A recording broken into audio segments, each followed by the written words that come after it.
Ini cerita, saya pernah didatangi orang Wahabi. Ya. Dia ngakunya begini pada saya, Kiai. Wahabi atau Salafi? Ngakunya sih Salafi. Ya. Kalau menurut kita Wahabi lah. Karena yang paling sesuai memang Wahabi. Bukan Salafi. Bukan Salafi. Karena mazhab itu biasanya nisbat kepada pendirinya. Muhammad bin Abdul Wahab.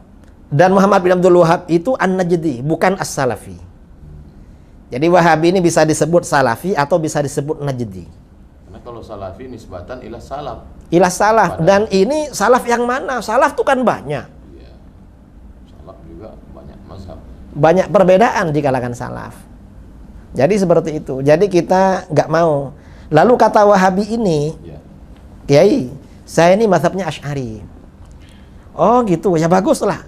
Cuma menurut saya, Allah itu bersemayam di atas arsy, kata. Loh, kamu Asy'ari yang mana? Kita ini Asy'ari, tidak seperti itu. Kamu ini Asy'ari yang macam apa ya? Barulah. Iya, Neo Asy'ari. Neo Asy'ari.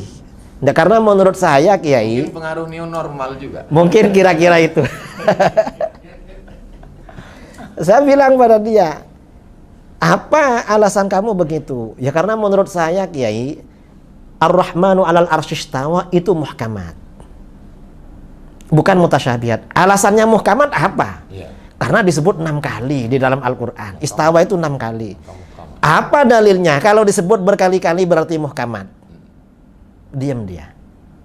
Kalau menurut kami Asy'ariyah, yang muhkamat ya walam yakul lahu kufuwan ahad. Itu apa dalilnya, Ki? Minta berapa dalilnya? Ini dikatakan muhkamat oleh para ulama karena sababul wurudnya, hadis turunnya, sababun nuzul ya, sabab nuzul turunnya surat Al-Ikhlas ini ketika Rasulullah mendapat pertanyaan dari orang musyrik dan dari orang Yahudi, sif lana rabbak, terangkan sifat Tuhan kamu pada kami. Diminta menerangkan sifat Tuhan. Nah, ketika ada pertanyaan tentang sifat Tuhan, ternyata yang turun surat Al-Ikhlas. Karena surat Al-Ikhlas ini merupakan sifat Tuhan, maka di dalam hadis-hadis seperti hadis Bukhari dan kitab-kitab yang lain dikatakan surat Al-Ikhlas ini sifatur Rahman. Itu hadisnya sahih. Karena sifatur Rahman, orang yang membaca surat Al-Ikhlas ibaratnya membaca sepertiga Al-Quran. Ini keutamaannya. Dan ini gak ada di dalam keutamaan membaca Ar-Rahman 'alal arsy istawa. Karenanya kata para ulama, setiap kesimpulan ayat Al-Quran tentang ketuhanan apabila bertentangan dengan surat Al-Ikhlas, maka harus dihindari. Mengapa? Karena itu mutasyabihat, harus merujuk kepada yang muhkamat. Ada seorang guru hafal Quran datang menemui saya, minta maaf karena sampai 2016 dia mengatakan saya kafir karena saya mengatakan Ar-Rahman al-arsy istawa itu adalah al-istila, Allah berkuasa. Sedangkan kata guru saya, kata dia sebelum dia tobat, ini tobat dari Wahabi, kata dia, kata guru saya, Tuhan itu di atas aras, maka siapa yang mentakwil itu kafir. Ustadz Somad itu gimana? Ustadz Somad itu kafir. Jadi sampai 2016 Ustadz masih kafir. Baru akhir-akhir inilah Ustadz Islam. Dan dia minta maaf ke saya. Saya pikir begitu berbahaya. Tadi Kiai menjelaskan itu begitu simpelnya, sederhana. Tapi bagi masyarakat, berapa banyak Ustadz dan Kiai dikafirkan hanya karena mentakwil. Mereka harga mati bahwa Tuhan di atas aras. Siapa yang tidak menyebut itu kafir. Man lam yukafir Fahuwa kafir. Bagaimana bahayanya ini kepada umat kita? Ya jelas bahaya. Karena mengkafirkan orang lain, mengkafirkan orang muslim itu akan kembali kepada dirinya sendiri. Walaupun kita tidak mengkafirkan mereka yang mengkafirkan kita. Saya tadi berharap Kiai mengkafirkan, jadi saya dapat legitimasi iya. Begitu. Masalah ini di kalangan Asy'ariyah terjadi khilaf. Sebagian ulama mutaqaddimin seperti Syekh Abi Ishaq Asy-Syirazi, pengarang kitab Al-Muhadzab, Kata beliau, ahli bid'ah yang mengkafirkan kita berarti kafir. Kata beliau. Wahabi kalau mengkafirkan kita berarti kafir. Karena di dalam hadis, man qala li akhihil muslim ya kafir, faqad ba'a biha ahaduhuma. Cuma kata Imam Nawawi dalam Raudhah, juga dalam Raudhatut Thalibin, pendapat yang muktamad tidak kafir. Mengapa? Karena mereka ini ada syubhat. Mengkafirkan ini karena ada syubhat di dalam pikirannya. Apa kira-kira yang memotivasi mereka untuk tajsim ini? Yang memotivasi mereka ya kurang belajar. Nggak mau belajar. Tapi doktor. Ya dia doktor bidang apa Ustadz? Akidah di Madinah Al-Munawwarah. Lah terus akidahnya akidah apa doktornya? Masya Allah. Jazakumullah. Jamaah yang dimuliakan Allah dimanapun berada, sangat menarik. Tapi di awal Kiai Idrus Ramli mengatakan Ustaz Somad hanya punya waktu 30 menit. Dan saya dari tadi melihat dia bicara dengan beliau 30 menit seperti 3 menit. Begitu cepat. Saya yakin jamaah pasti tidak mau berhenti. Kiai, apa yang mesti dilakukan seorang ustadz ulama untuk meluruskan akidah umat? Saya kira memang pada zaman sekarang ini para asatid, para ulama, para kiai, para habaib itu memang harus gigih menjelaskan akidah Ahlus Sunnah wal Jamaah. Kemudian juga meluruskan syubhat-syubhat orang-orang yang menyimpang dari Ahlus Sunnah wal Jamaah. Termasuk tadi yang berkeyakinan Tuhan bersemayam di arasy, lalu pukul 3 pagi turun ke langit pertama.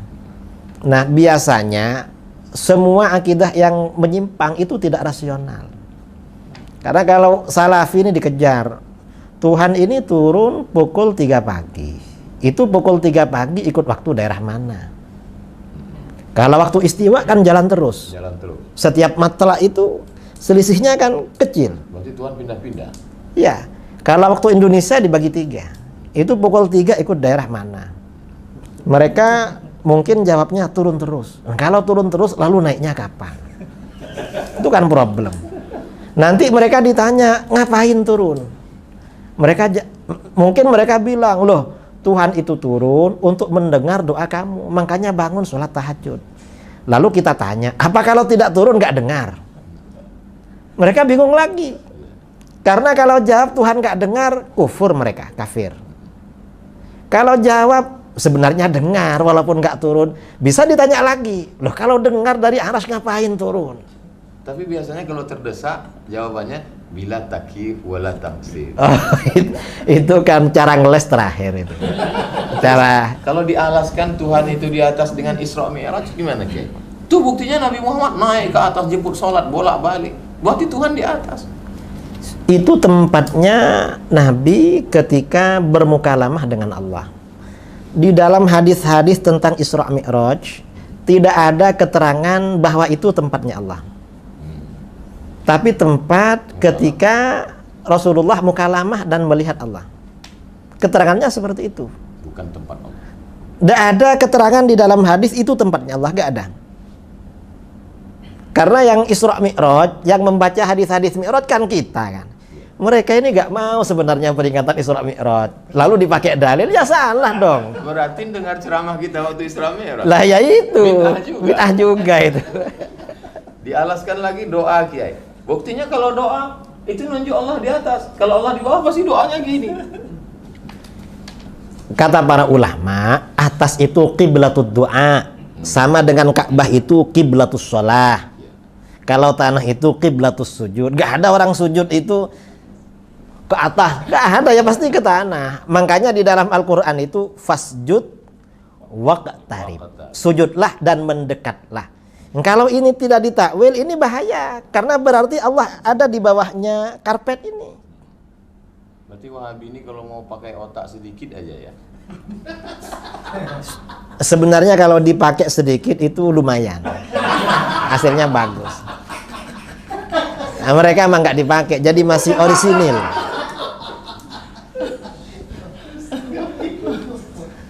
Jadi Kiai, bagaimana umat ini yang sedang perlu persatuan dalam bidang ekonomi, kita diserang babak belur dalam bidang politik, bagaimana komunis bangkit, tapi di dalam kita sedang dihancurkan barisan. Apa kira-kira mungkin nggak ini gerakan ini disusupkan untuk memecah umat Islam dari dalam? Itu jelas itu bahwa memang kelompok-kelompok radikal itu memang disusupkan Untuk memecah kita dari dalam. iya, dan memang yang mendapat himayah, perlindungan dari Protek, ya. mendapat protek dari barat, kemudian juga dana tamwil, itu kan kelompok-kelompok radikal. Besar duitnya Kiai. Ya gak tahu lah, kayaknya iya. Dulu saya kan nonton video Kiai itu yang katanya ada $2.000. Saya waktu itu 1.500. 1.500. Udah turun atau memang? Gak tahu, kalau itu yang cerita ke saya itu mantan Ustadz Wahabi. Tobat. Dia bilang, saya waktu ceramah di Bogor tuh Ustadz, Iya. Kiai tahu berapa gajinya Ustadz Wahabi? Gak tahu. Saya tahu Kiai. Berapa? $1.500. Lo kok tahu? Saya mantan, katanya. Berarti kalau dibuatkan persatuannya bagus juga ya, persatuan Mantan mantan Wahabi. tobat. Wahabi, saya kira bagus itu. Mungkin Ustadz bisa koordinasi nanti. Termasuk yang tadi yang minta maaf ke saya baru Islam 2016. Sebelum itu saya kafir, dikafirkan. Kalau berani mengkafirkan ustadz, maka tidak heran kita begitu di masjid menyalahkan apa segala macam. Atau akar radikal itu dari sini. Memang akar radikal dari situ, Ustadz. Kan mereka memang kelompok radikal, kelompok orang-orang yang mudah mengkafirkan. Kata Imam Ghazali, itu latar belakangnya kurang pendidikan, kurang belajar. Tapi masyarakat mudah sekali terikut Kiai karena hafal Quran dari pintu bahasa Arab, kemudian gimana menyadarkan umat? Kalau masalah hafal Al-Quran, yang hafal Al-Quran itu bukan cuma orang Islam, hatta orang orientalis yang hafal tuh banyak.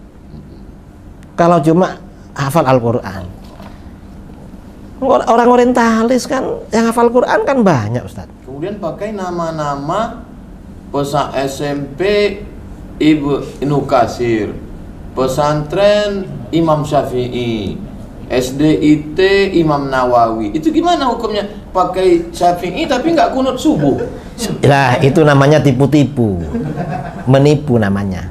Saya pernah ketemu Ustadz ya di daerah kami, bikin lembaga Imam Syafi'i, tapi yang diajarkan Wahabi. Saya tanya sama dia, kenapa pakai nama Imam Syafi'i? Kita ini kagum Kiai sama beliau, katanya. Nah, tapi Imam Syafi'i ini jadi merek, sudah jadi nama mazhab. Kamu menipu. Kamu ini sama dengan jualan sate. Ada orang jualan sate babi, tapi ditulis sate kambing. Begitu ditanya, loh ini kok ditulis sate kambing? Kan yang dijual babi. Kita ini kagum sama kambing. Mereka ini kayak begitulah. Saya kira seperti itu. Kenapa tidak Taimi? Kenapa Wahabi? Ya, karena Wahabi ini lebih radikal daripada Taimi. Taimi. Iya.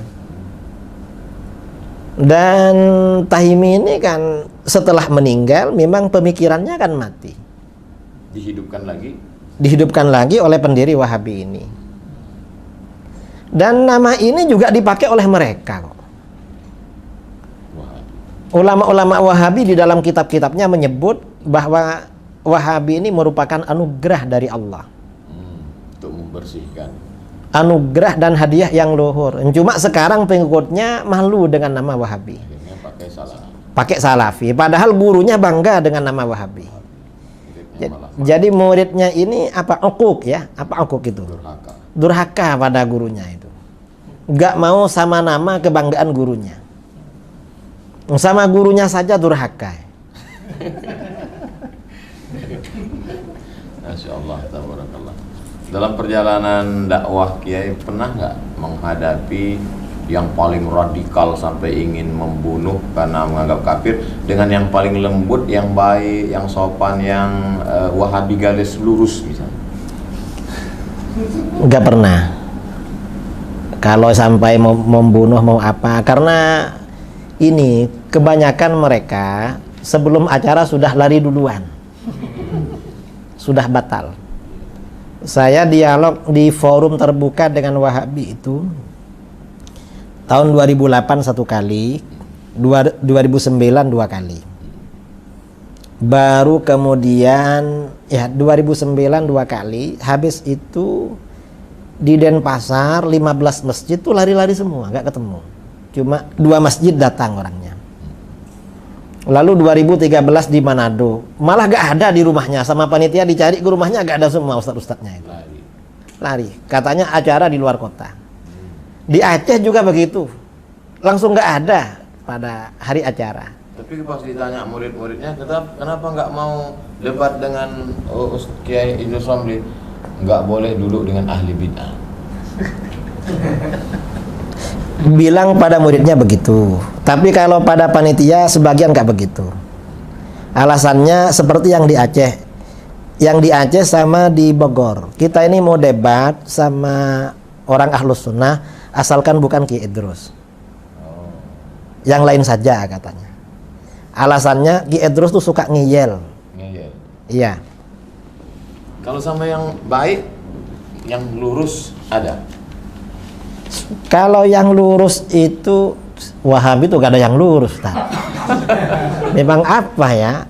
Ya bengkok-bengkok lah. Wong itu memang jalan terjal, jalan bengkok memang.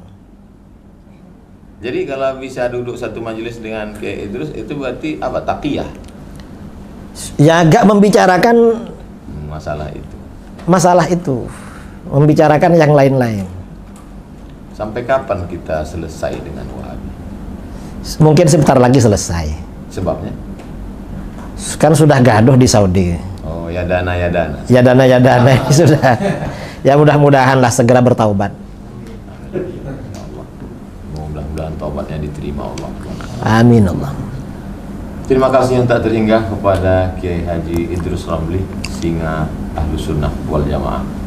Mudah-mudahan kita banyak mendapatkan pencerahan insyaallah. Amin ya rabbal alamin. Siap-siap menerima bully dari haters. Jazakumullah khairan. Mudah-mudahan Allah memberikan keberkahan. Terima kasih Kiai. Jazakumullah khairan. Sama-sama ya. Jamaah jangan pernah berhenti untuk belajar. Saksikan terus, baca buku Kiai Idrus Ramli. Saya sampai hari ini tetap banyak istifadah dari buku beliau, dari ceramah beliau. Jazakumullah khairan. Ahsanallahu ilaikum. Kasarallahu amsalakum. Aqulu qawli hadza astaghfirullah li wa lakum. Kita mohon doa keberkahan dari Kiai Idrus Ramli. Tafadhal masyaallah. Bismillahirrahmanirrahim. Alhamdulillahirabbil alamin. Allahumma shalli wa sallim ala sayyidina Muhammadin miftahi babi rahmatillah. Adada ma fi ilmillah. Shalata wa salaman daimaini bidawami mulkillah. Wa ala alihi wa sahbihi ajma'in. Allahumma qasim lana min khasyatika ma yahulu bainana wa baina ma'siyatik, wa min ta'atika ma tuballighuna bihi jannatak, wa min al-yaqini ma tuhawwinu bihi alaina masa'ibad dunya.